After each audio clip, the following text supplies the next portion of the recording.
जगातील सर्वात मोठा संसदीय लोकशाही असलेला देश म्हणजे भारत आणि भारतातील या लोकशाहीचा सर्वात मोठा महोत्सव म्हणजे लोकसभा सार्वत्रिक निवडणुकीचे मतदान होय।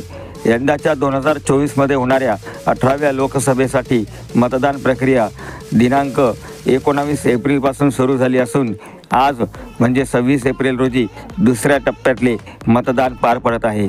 महाराष्ट्रामधील 8 मतदारसंघामध्ये हे मतदान होत असून त्यामध्ये बुलढाणा लोकसभा मतदारसंघाचा देखील समावेश आहे।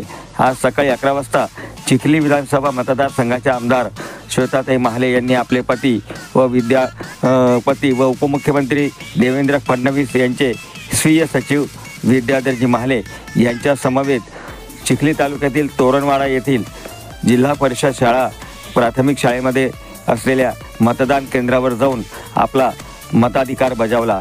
या प्रसंगी महाले कुटुंबातील इतर सदस्य व तोरणवाडा येथील गावकऱ्यांनी देखील आपले मतदान केले।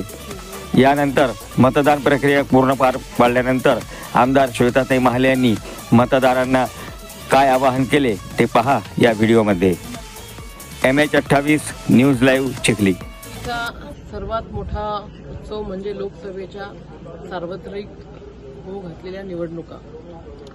आज बुलढाणा जिल्ह्यामध्ये लोकसभेची निवडणूक आहे आणि ही निवडणूक होत असताना सकाळपासूनच बूथवरती जाऊन प्रशासनाच्या वतीने कशा पद्धतीने नियोजन केलेलं आहे त्याची पाहणी करत आहोत आणि लोकांना आवाहन करत आहोत की आपण आपला हा जो संविधानाने दिलेला जो आपल्याला अधिकार आहे मतदानाचा तो अधिकार आपण सर्वांनी बजवावा आणि एका सक्षम नेतृत्वाच्या हाती आपला देश द्यावा।